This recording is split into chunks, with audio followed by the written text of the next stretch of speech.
నమస్కారాలు తెలియజేస్తూ మీ అందరికీ కూడా తెలుసు కేతన్పల్లి మున్సిపాలిటీలో గడిచిన కొన్ని రోజులుగా ఏం జరుగుతూ ఉందో రాష్ట్రం అంతా కూడా చూస్తూ ఉంది. మీరే ప్రత్యక్ష సాక్షిభూతంగా కూడా ఉన్నారు మీడియా మిత్రులంతా. ఫిబ్రవరి 11వ తేదీన రాష్ట్ర వ్యాప్తంగా అన్ని మున్సిపాలిటీల్లో ఎన్నికలు జరిగినాయి. కేతన్పల్లి మున్సిపాలిటీలో కూడా ఎన్నికలు జరిగినాయి. ఇక్కడ కేతన్పల్లి మున్సిపాలిటీ పరిధిలో జరిగినటువంటి ఎన్నికల్లో సిపిఐ పార్టీ బీఆర్ఎస్ పార్టీ కలిసి మేము ఇక్కడ పోటీ చేయడం జరిగింది. 15 వార్డుల్లో మేము బీఆర్ఎస్, 7 వార్డుల్లో సిపిఐ కలిసి మేము పోటీ చేసినాం. అయితే 22 వార్డులకు గాను 14 వార్డుల్లో మాకు స్పష్టమైనటువంటి తీర్పును కేతన్పల్లి మున్సిపాలిటీ ప్రజలు ఇవ్వడం జరిగింది. కేవలం 7 వార్డులు మాత్రమే ఈ మున్సిపాలిటీ పరిధిలో కాంగ్రెస్ పార్టీకి అవకాశం ఇచ్చింది 13వ తేదీ నాడు వచ్చిన ఫలితాలు. అయితే దాని తదనంతరం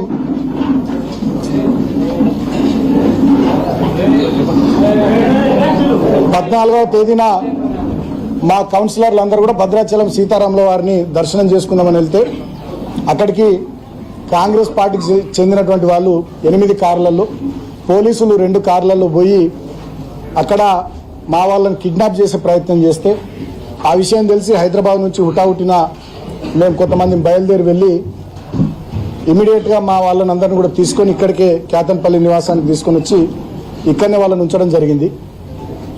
16వ తేదీ నాడు చైర్మన్, వైస్ చైర్మన్ ఎన్నిక ఉంటే ఆ రోజు ఇక్కడ ఇంటి నుండే మీ అందరి సమక్షంలోనే మేము బయలుదేరినాం. కానీ పోలీసులు 2 చోట్ల మమ్మల్ని ఆపి ఇన్ టైంకి కౌన్సిల్ హాల్కి చేరకుండా చేసేది. కానీ కాంగ్రెస్ పార్టీ వాళ్ళని మాత్రం వందలాది మందిని మున్సిపల్ కౌన్సిల్ దగ్గరికి వాళ్ళని అక్కడికి పంపించింది. తర్వాత ఎన్నికను 17వ తేదీకి వాయిదా వేయడం జరిగింది. 17వ తేదీ నాడు ఆ రోజు కూడా మేము పోలీసు వాళ్ళతోని అధికారులతో మాట్లాడి ఎన్ని వెహికల్స్లో ఎంతమందిని పంపించమంటారంటే 3 వెహికల్స్ కౌన్సిలర్లను పంపించండి, 1 వెహికల్ మీరు రండి అన్నారు. కోవలక్ష్మి గారు, ఆసిఫాబాద్ ఎమ్మెల్యే గారు ఈ ఎన్నికల పరిశీలకు ర్యాలీగా వారు వస్తే నేను ముందు కారులో వారి కారులో ఉండి మిగతా 3 కార్లలో కౌన్సిలర్లను ఉంచుకొని మేము తీసుకొని పోతా ఉంటే మా 21వ వార్డు బబ్బెర స్వర్ణలత గారిని ఏదో కిడ్నాప్ చేసిరని కంప్లైంట్ వచ్చిందని చెప్పి మళ్ళీ మమ్మల్ని అందరిని అక్కడ ఆపిరు. బబ్బెర స్వర్ణలత గారు డైరెక్ట్గా పోలీసు వాళ్ళని అడిగి ఎవరు కంప్లైంట్ ఇచ్చిర్రు, ఎవరు రాసిర్రు పిటిషన్ అని అడిగిండ్రు. అడిగితే మీ అత్తమ్మ గారు అంటే అసలు మా అత్తమ్మకి చదివే రాదు, ఆమె ఎట్లా రాసింది పిటిషను, ఇదంతా బోగసు, ఇది తప్పు, మీరు ఇట్లా చేయొద్దు, నేను నా ఇష్టం కొద్దీ బీఆర్ఎస్ పార్టీలో ఉన్న కేసీఆర్ గారి నాయకత్వంలో ఉన్న గెలిచినని చెప్పి స్పష్టంగా తను చెప్పడం జరిగింది. ఆ తర్వాత మిగతా 13 మంది కౌన్సిలర్లను పంపించినాం. తర్వాత తనను కూడా పంపించడం జరిగింది. కానీ కౌన్సిల్ హాల్ లోపల మంత్రి వివేక్ గారు, వాళ్ళ కొడుకు ఎంపీ గారు ఇద్దరు కూర్చొని మా కౌన్సిలర్లకు బ్లాంక్ చెక్కులు ఇస్తూ కోట్లాది రూపాయల డబ్బులు ఆఫర్ చేస్తూ ప్రలోభ పెట్టేటటువంటి ప్రయత్నం చేసినప్పటికీ కూడా మా 14 మంది కౌన్సిలర్లు ఏకతాటి మీద ఉండడం జరిగింది. దాన్ని భరించలేక ఒక 2-3 కాంగ్రెస్ కౌన్సిలర్లతోని వాళ్ళు మా మహిళా కౌన్సిలర్ల మీద దౌర్జన్యం చేయించి గొడవ చేయించి ఎన్నిక వాయిదా పడేటట్టు చేసిరు. అయినప్పటికీ కూడా మా 14 మంది కౌన్సిలర్లు ఎన్నిక వాయిదా వేసుకొని స్పెషల్ ఆఫీసర్ ఎంఆర్ఓ వెళ్ళిపోయిన తర్వాత ఈ మంత్రి, ఎంపీ, కాంగ్రెస్ కౌన్సిలర్లు వెళ్ళిపోయిన తర్వాత కూడా మా 14 మంది అట్లనే కూర్చొని కోరం ఉంది, మాకు మెజారిటీ ఉంది, ఎన్నిక జరగాలని చెప్పి మా వాళ్ళు డిమాండ్ చేసేది. అయినా మాది అరణ్య రోదన్నే అయింది. ఆ రోజు జరిగినటువంటి సంఘటన కూడా మళ్ళీ ఒకసారి మీ అందరికి గుర్తు చేస్తూ ఉన్నా. మేము ఇక్కడ మా కౌన్సిలర్లను పంపించి 13 మందిని పంపించి బబ్బెర స్వర్ణలత గారిని వారు ఆపిరు కాబట్టి ఆమెను కూడా కౌన్సిల్ హాల్ లోపలికి పంపించేంత వరకు నేను, కోవలక్ష్మి గారు, 20-25 మంది కార్యకర్తలమే ఇక్కడ కేతన్పల్లి ఆర్ఓబి దగ్గర ఉన్నాం. ఆ సమయంలో మంత్రి వివేక్ గారు, వారి కొడుకు ఎంపీ, 10ల సంఖ్యలో వాళ్ళ కార్లు, వందలాది మంది కాంగ్రెస్ కార్యకర్తలు మున్సిపల్ కౌన్సిల్ వైపు వెళ్ళడానికి వాళ్ళు వస్తుంటే మేము పోలీసులను అడిగినాం. నేను ఒక మాజీ ఎమ్మెల్యేను, ఈ నియోజకవర్గం ఇన్ఛార్జ్ను, జిల్లా పార్టీ అధ్యక్షుడిని. నా నివాసం కేతన్పల్లి ఇక్కడనే, ఈ మున్సిపాలిటీ. కోవలక్ష్మి గారు ఆసిఫాబాద్ ఎమ్మెల్యే. మమ్మల్ని మీరు పంపారు, 2 కిలోమీటర్ల దూరంలో మమ్మల్ని ఆపుతారు.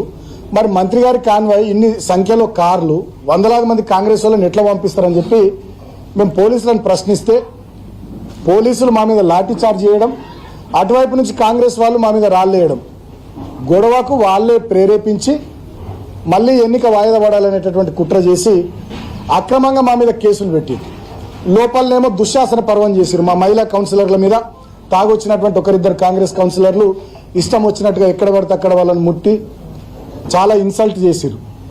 సో లోపల అట్లా చేసిరు, బయటనేమో మా మీద పోలీసులు లాఠీ చార్జ్ చేసి అదేవిధంగా కాంగ్రెస్ వాళ్ళే మా మీద రాళ్ళేసి నానా రభస సృష్టించి వాళ్ళు మా మీద దాడి చేస్తున్న క్రమంలో ఆత్మరక్షణ కోసం మేము ప్రతిఘటిస్తే మా మీద అక్రమంగా 25 మంది మీద దుర్మార్గంగా కేసులు పెట్టి 18వ తేదీ నాడు ఇదే ఇంటికి వచ్చి నన్ను అరెస్ట్ చేసి ఆదిలాబాద్ జైలుకు తీసుకొని పోయి అక్కడ ఆదిలాబాద్ జైల్లో 16 రోజుల పాటు ఉంచడం జరిగింది. నన్ను అరెస్ట్ చేసి తీసుకెళ్లిన తర్వాత ఈ క్యాతన్పల్లి రామకృష్ణాపూర్ SHO వివేక్ తొత్తు నేను ఇంట్లో లేను, నా ఇంటికి వచ్చి నా ఇల్లు మొత్తం సెర్చ్ చేసిందట. ఎవడిచ్చిండా నీకు అధికారం? నేను అడుగుతా ఉన్నా రామకృష్ణాపూర్ SIని. సెర్చ్ వారెంట్ లేకుండా నేను జైల్లో ఉన్న సమయంలో నా ఇంటికి వచ్చి సెర్చ్ చేయడానికి, సోదా చేయడానికి మీకు ఎవడ అధికారం ఇచ్చిండు? నీ అయ్యే జాయిర్ అనుకుంటున్నావా? అంటే ఎంత దుర్మార్గము! మమ్మల్నే కొడతారు, మా మీదనే కేసులు పెట్టి మమ్మల్ని జైల్లో పెడతారు, మళ్ళీ మమ్మల్ని జైల్లో పెట్టి మళ్ళీ మా ఇంట్లోకి వచ్చి మా ఇంట్లో సెర్చ్ చేస్తారు. అంటే ఎంత పరాకాష్ఠకు పోయింది వీళ్ళ అధికారం, అహంకారం అనేది, వీళ్ళ దుర్మార్గం అనేది ఎంత పరాకాష్ఠకు పోయిందో దీన్ని బట్టి అర్థం చేసుకోవచ్చు. ఇక ఆ కేసులో లేనటువంటి వాళ్ళు సీనియర్ నాయకులు మా మందమర్రి కానీ, ఆర్కేపీ కానీ, చెన్నూరు కానీ ఎవరెవరైతే పార్టీలో యాక్టివ్గా పనిచేస్తున్నారో అండ్ అదర్స్ అని పెట్టిగా వాళ్ళందరి పేర్లు చేర్చుతూ ఇప్పటికి 25 మంది, 40 క్రైమ్ నెంబర్ 40లో 25 మంది, క్రైమ్ నెంబర్ 41లో 25 మంది, ఇట్లా వీళ్ళందరి పేర్లు పెట్టి ఇంకా అండ్ అదర్స్ అని పెట్టిరట. ఇంకెవరెవరి మీద పెట్టాలో వాళ్ళందరి మీద పెట్టుకుంటూ ఇది ఒక ప్రహసనం లాగా, తెలుగు సీరియల్ లాగా దీన్ని నడిపించుకుంటూ బీఆర్ఎస్ పార్టీ యాక్టివ్గా ఉండేటటువంటి లీడర్లందరి మీద కేసులు పెట్టి అందరినీ జైళ్లకు పంపించాలనేటటువంటి దురుద్దేశము, దుర్మార్గం ఈ ముఖ్యమంత్రి రేవంత్ రెడ్డి, ఈ మంత్రి వివేక్ గారు చేస్తూ ఉన్నారు. చివరికి ఏమాత్రం సంబంధం లేని పాపం మా కోలక్ష్మి అక్క మీద కూడా కేసు పెట్టింది. ఇంతకంటే అన్యాయం ఇంకోటి ఉంటుందా? ఇంత జరిగింది. చివరికి నన్ను జైల్లో పెట్టిర్రు. జైల్లో పెట్టినా కూడా నన్ను వదలలే. నన్ను బాగా దోమలున్న రూమ్లో పెట్టిర్రు. నాకు మంచినీళ్ళు చక్కగా ఇయ్యలే, భోజనం చక్కగా ఇయ్యలే. నాకు 2 రోజుల పాటు గొంతు నొప్పి వస్తే ఇప్పటికి కూడా నా త్రోట్ ఇంకా సెట్ కాలే. నాకు చక్కగా ట్యాబ్లెట్లు ఇయ్యలే. కొంచెం ఫీవరిష్గా ఉంది అంటే వచ్చి చూసే పరిస్థితి లేదు. ట్యాబ్లెట్లు ఇవ్వరు, డాక్టర్లు వచ్చి చూడరు. మొత్తం దోమలు. మేము 7-8 మంది ఆ రూమ్లు ఉంటే 100-150 దోమలు. అంటే కావాలని చెప్పి మాకు రిస్ట్రిక్షన్స్, నువ్వు గిన్నెనే తిరగాలి, ఇగో గిదే బ్యారకు, బయటకు పోవద్దు, న్యూస్ పేపర్లు ఇయ్యరు, పుస్తకాలు తెప్పించుకుంటామంటే దానికి కోర్టు నుంచి పర్మిషన్ కావాలంటారు, చలి బాగా పెడుతుంది, ఇబ్బంది అవుతుంది అంటే దుప్పట్లు ఇయ్యరు. మా శ్రీకాంత్ అని మా అడ్వకేట్ ఒక 3 రోజుల తర్వాత పాపం ఆయన పోరాటం చేసి నేను కప్పుకోవడానికి కూడా దుప్పటి, దానికోసం మా ఆదిలాబాద్ చెందినటువంటి శ్రీకాంత్ అనే అడ్వకేటు 3 రోజులు ఫైట్ చేయాల్సి వచ్చింది. 3 రోజుల ఫైట్ తర్వాత నాకు దుప్పటి వచ్చింది లోపలికి. అంటే ఇంత దుర్మార్గంగా, ఇంత పైశాచికంగా వీళ్ళు వ్యవహరించారు ప్రభుత్వ పెద్దలు. అంతేకాకుండా నాకు మొన్ననే మంచిర్యాల కోర్టులో బెయిల్ వచ్చింది, హైదరాబాద్ కోర్టులో బెయిల్ వచ్చింది, ఎన్నో అక్రమ కేసులలో. చెన్నూరు కేసులో కూడా నాకు బెయిల్ రాలేదు. చిన్న కేసు కావాలని చెప్పి ప్రభుత్వ పెద్దలు దాంట్లో నాకు బెయిల్ రాకుండా చేశారు. కారణం ఏంది? నిన్న హోలీ పండగ, ఇవాళ నా చిన్న కొడుకు పుట్టినరోజు. సో ఈ 2 రోజులు కూడా నేను జైల్లో ఉండాలని, అంటే పండగ పూట నా చిన్న కొడుకు పుట్టినరోజు సందర్భంగా కూడా నేను నా కుటుంబ సభ్యులతో ఉండొద్దు, జైల్లో బాధపడాలి అనేటటువంటి ఒక పైశాచిక ఆనందంతో ఈ ముఖ్యమంత్రి రేవంత్ రెడ్డి గారు, ఈ మంత్రి వివేక్ గారు వ్యవహారం చేస్తూ ఉన్నారు. సరే, నేను ఇప్పటికైనా మంత్రి గారిని కోరుతా ఉన్నా, ముఖ్యమంత్రి గారిని కోరుతా ఉన్నా, మీరు నన్ను 16 రోజులు జైల్లో పెట్టిర్రు, అనేక రకాల ఇబ్బందులు పెట్టిర్రు, మమ్మల్ని లాఠీచార్జ్ చేసి కొట్టిర్రు, మా మీదనే కేసులు పెట్టి అక్రమంగా జైళ్లలో పెట్టిర్రు. ఇప్పటికైనా మీ కక్ష తీరింది, ఇప్పటికైనా మీ కడుపు మంట, మీ కళ్ళ మంట చల్లారింది అని చెప్పి నేను అనుకుంటా ఉన్నా. ఇప్పటికైనా క్యాతన్పల్లి మున్సిపాలిటీ ప్రజానీకం ఇచ్చినటువంటి ప్రజా తీర్పును గౌరవించమని నేను కోరుతున్నా ప్రభుత్వాన్ని. నేను వేరే గొంతెమ్మ కోరికలు ఏం కోరతలే. ఇప్పటికైనా వివేక్ గారు, రేవంత్ రెడ్డి గారు క్యాతన్పల్లి మున్సిపాలిటీ ప్రజలు ఇచ్చినటువంటి ప్రజా తీర్పును దయచేసి గౌరవించండి అని కోరుతున్నా. చెన్నూరులో 18 వార్డులలో 11 వార్డులు కాంగ్రెస్ గెలిచింది, మేము 4 గెలిచినాం.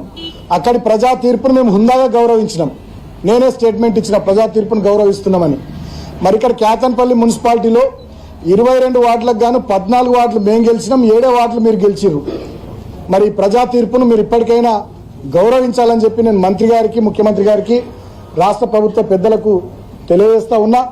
నేను ఇంకొక విషయం కూడా, గతంలో నేను పోలీస్ స్టేషన్లలో మా మీద కేసులు అయినాయి, మమ్మల్ని అరెస్ట్ చేయబోయే సందర్భంలో మమ్మల్ని జైలుకు పంపిస్తారు అని తెలిసినటువంటి సందర్భంలో నేను ముందే ప్రెస్ మీట్ పెట్టి కూడా చెప్పినాను. 18వ తారీఖు నాడు మమ్మల్ని జైలుకు పంపించారు. 17వ తారీఖు నాడు రెండవసారి చైర్మన్, వైస్ చైర్మన్ ఎన్నికకు సంబంధించి అక్కడ కౌన్సిల్ సభ్యుల ప్రమాణ స్వీకారము, అదేవిధంగా తర్వాత జరిగినటువంటి ప్రాసెస్, దీనికి సంబంధించినటువంటి వీడియో ఫుటేజ్ బయట పెట్టాలని నేను డిమాండ్ చేసిన. జిల్లా కలెక్టర్ కానీ, ఈ ఎన్నికల స్పెషల్ ఆఫీసర్ కానీ, స్టేట్ ఎలక్షన్ కమిషన్ కానీ ఇప్పటిదాకా ఆ వీడియో ఫుటేజ్ ఎందుకు మీరు బయట పెడతలేరు? మా మహిళా కౌన్సిలర్ల పట్ల దౌర్జన్యం చేసిన కాంగ్రెస్ కౌన్సిలర్ల మీద చర్యలు తీసుకోరా? వాళ్ళ మీద కేసులు పెట్టారా? ఎక్స్ అఫీషియో సభ్యుడిగా ఉన్నటువంటి వివేక్ గారు ఆ కౌన్సిల్ మీటింగ్లో లేచి ఉపన్యాసం ఇస్తున్నాడు, ఇది రూల్స్కి విరుద్ధం. మరి ఆయన మీద కేసు పెట్టారా? మరి ఇక్కడ 144 సెక్షన్ ఉంది, ఇక్కడ గుంపులుగా తిరగొద్దు అని చెప్పి మమ్మల్ని రిస్ట్రిక్ట్ చేసినటువంటి మీరు మరి గుంపులుగా కాన్వాయ్లు వేసుకొని మంత్రి గారు పోయిండ్రు, మరి వారి మీద కేసు పెట్టారా? మా మీద రాళ్ల దాడి చేసారు కాంగ్రెస్ వాళ్ళు. వీడియో ఫుటేజ్లు కూడా ఉన్నాయి, వీడియోస్ వచ్చినాయి మీ మీడియాలో, సోషల్ మీడియాలో విస్తృతంగా తిరుగుతున్నాయి. మరి కాంగ్రెస్ వాళ్ళ మీద కేసులు పెట్టారా? అంటే చట్టం కాంగ్రెస్ పార్టీకి చుట్టమైందా? చట్టం విశాఖ ఇండస్ట్రీస్కు, V6కు, వెలుగుకు, వివేక్కు చుట్టమైందా? ఈ ప్రాంతంలో అసలు పోలీసులు మీరు కాకి బట్టలు వేసుకున్నారా, కాంగ్రెస్ బట్టలు వేసుకున్నారా? మంచిర్యాల డీసీపీ భాస్కర్ నుంచి మొదలుకొని రామకృష్ణాపూర్ SHO శ్రీధరన్ దాకా ఏసీపీలు కానీ, సిఐలు కానీ మొత్తం విశాఖ ఇండస్ట్రీస్ ఎంప్లాయీస్ లెక్కనే పనిచేస్తున్నారు. జిల్లా కలెక్టర్ కుమార్ దీపక్ నుంచి మొదలుకొని MRO మందమరి వరకు, ఈ ఎన్నికకు స్పెషల్ ఆఫీసర్గా వ్యవహరించినటువంటి MRO వరకు వీళ్ళంతా కూడా విశాఖ ఇండస్ట్రీస్ ఎంప్లాయీస్ లెక్కనే పనిచేస్తూ ఉన్నారు. ఇంతకన్నా దుర్మార్గం ఇంకోటి లేదు. గతంలో మేము కూడా 10 సంవత్సరాలు అధికారంలో ఉన్నాం. ఈ ప్రాంతంలో ఎన్నో మున్సిపల్ ఎన్నికలు జరిగినాయి, ఎంపీటీసీ, జడ్పీటీసీ ఎన్నికలు జరిగినాయి, గ్రామ పంచాయతీ ఎన్నికలు జరిగినాయి, పార్లమెంట్ ఎన్నికలు జరిగినాయి, సింగిల్ విండో ఎన్నికలు జరిగినాయి. ఎన్నడూ కూడా ఈ రకంగా ఒక రావణ కాష్టం లాగా ఈ ప్రాంతాన్ని మేము ఎన్నడూ తయారు చేయలేదు. 10 ఏళ్లలో గెలిచే అవకాశం ఉన్న కాడ మేము గెలిచినాం, వేరే పార్టీ గెలిచే అవకాశం ఉన్న కాడ ఆ పార్టీ గెలిచిరు తప్ప మేమెన్నడూ కూడా వేరే రకంగా వ్యవహారం చేయలే. ఇంకా దారుణం ఏంది, ఇంకా దుర్మార్గం ఏంటంటే ఇప్పటికి కూడా వీళ్ళ కళ్ళమంట సల్లార్తలే.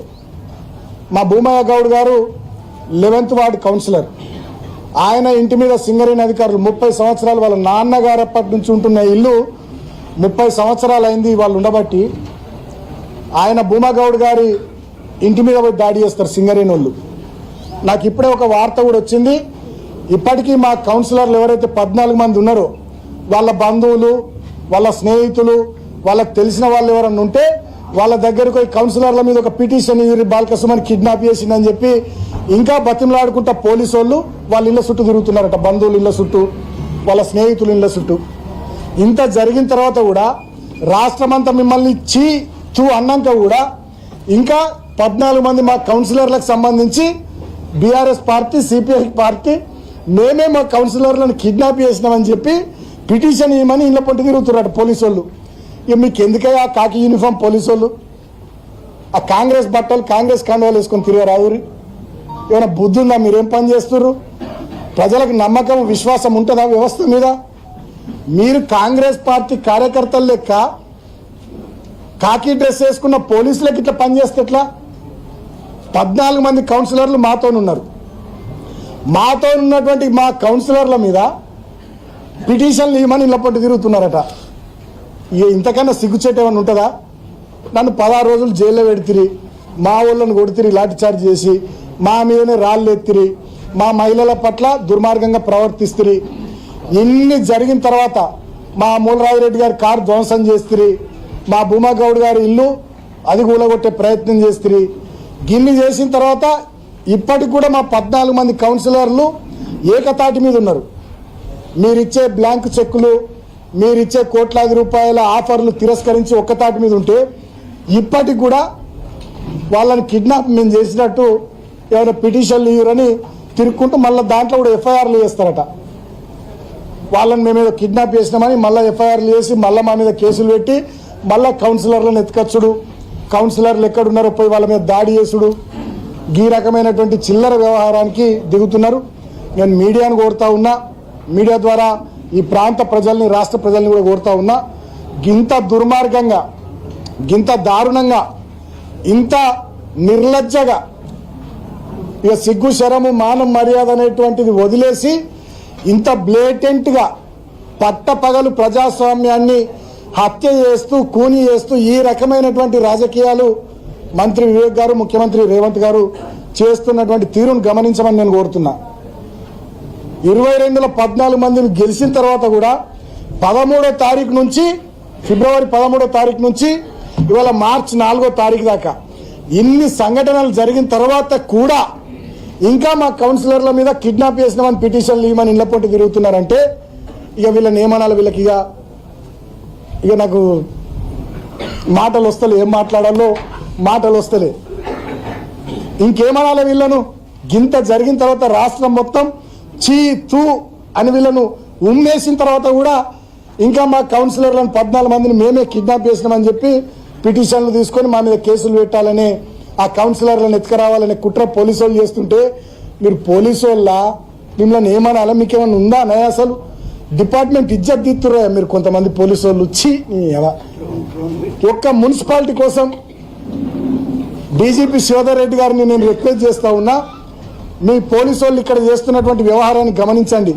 మరి ఇది మీకు తెలిసి జరుగుతుందా, మీకు తెలియక జరుగుతుందా? డిపార్ట్మెంట్ పరువు పోతుంది, పోలీసుల పరువు పోతుంది.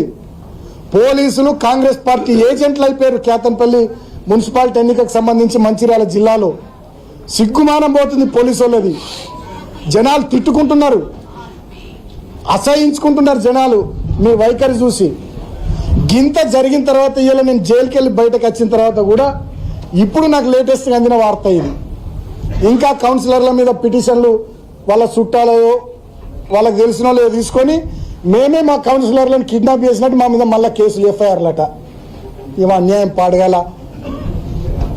ఇక గింత జరిగిన తర్వాత ఇంకేముంటుంది? ఇక ఎటు పోతుంది ఈ ప్రాంతము, ఎటు పోతుంది ఈ రాష్ట్రము? ఏమనుకోవాలి? ఇక నేను కేతంపల్లి ప్రజలకు విజ్ఞప్తి చేస్తున్నా, ఇక ఈ మున్సిపాలిటీ ఎన్నికని మీరే తేల్చాలి. ఇక మరి నేనేం చేయాలి?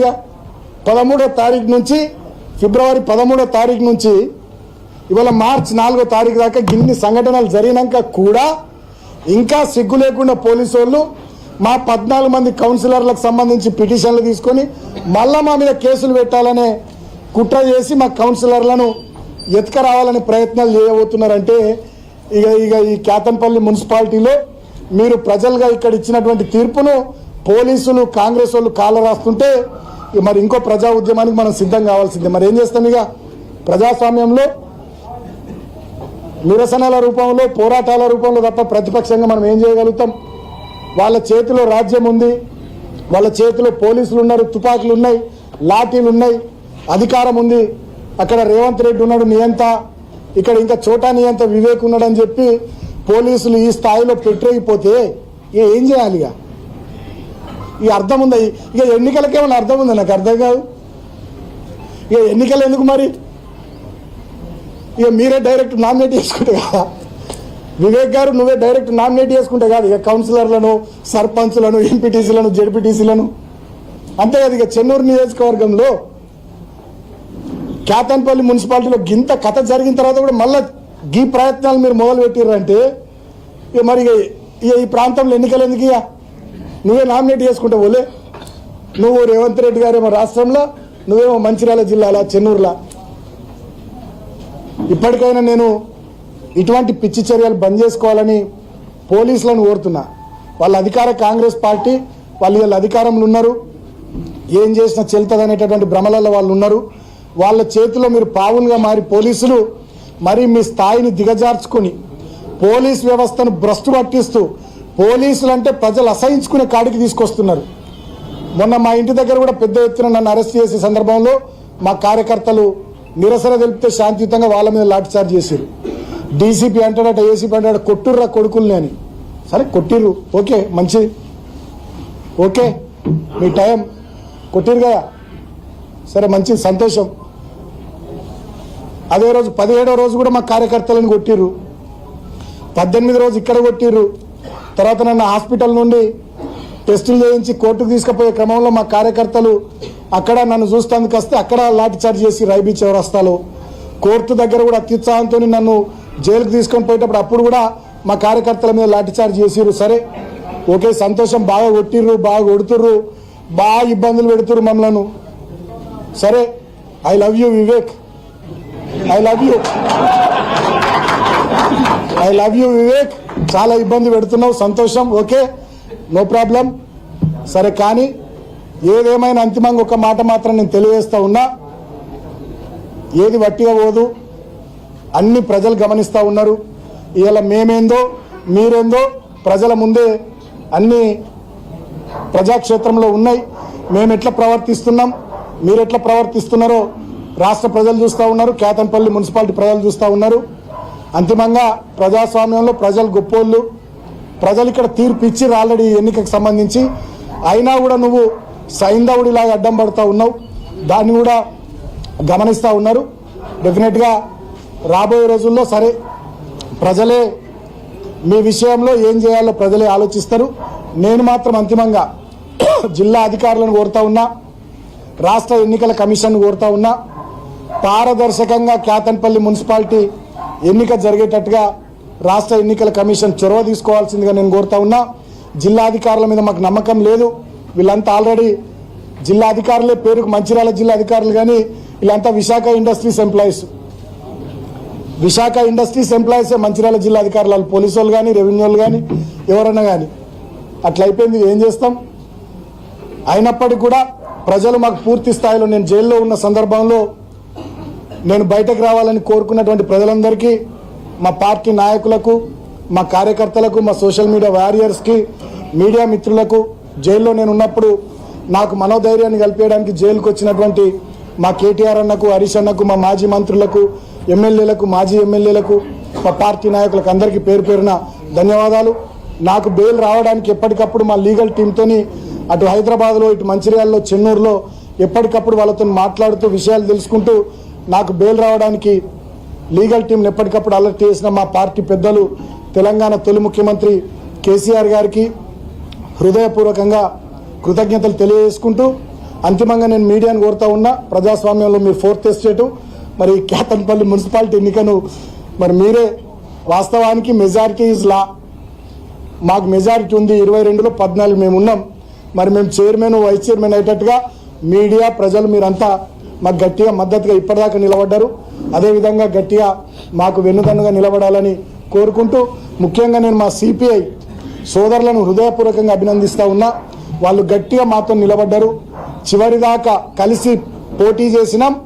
చైర్మన్, వైస్ చైర్మన్ ఎన్నిక అయ్యేంత వరకు కూడా బీఆర్ఎస్తోనే ఉంటామని చెప్పి సిపిఐ వాళ్ళు కూడా చాలా గట్టిగా కరాఖండిగా చెప్పి వాళ్ళు కూడా మాతో ఉన్నందుకు ఏఐటీసీ రాష్ట్ర అధ్యక్షులు సీతారామయ్య గారికి, సిపిఐ రాష్ట్ర కార్యదర్శి వర్గ సభ్యులు సోదరులు కలవేన శంకర్ గారికి, అదేవిధంగా జిల్లా సెక్రటరీ రామడుగు లక్ష్మణ్ గారికి, టౌన్ సెక్రటరీ మిట్టపల్లి శ్రీనివాస్ గారికి, వాళ్ళకు కూడా హృదయపూర్వకంగా, వాళ్ళ రాష్ట్ర కమిటీ నాయకులకు కూడా హృదయపూర్వకంగా కృతజ్ఞతలు తెలియజేస్తూ, అంతిమంగా ప్రజాస్వామ్యంలో ప్రజలు ఇచ్చిన తీర్పు గౌరవించబడాలని చెప్పి మీడియా ద్వారా నేను ప్రభుత్వాన్ని కోరుతా ఉన్నా. ప్రజలకు కూడా కాంగ్రెస్ పార్టీ చేస్తున్నటువంటి దుర్మార్గాలు గమనించాలని ప్రజలకు కూడా నేను విజ్ఞప్తి చేస్తా ఉన్నా.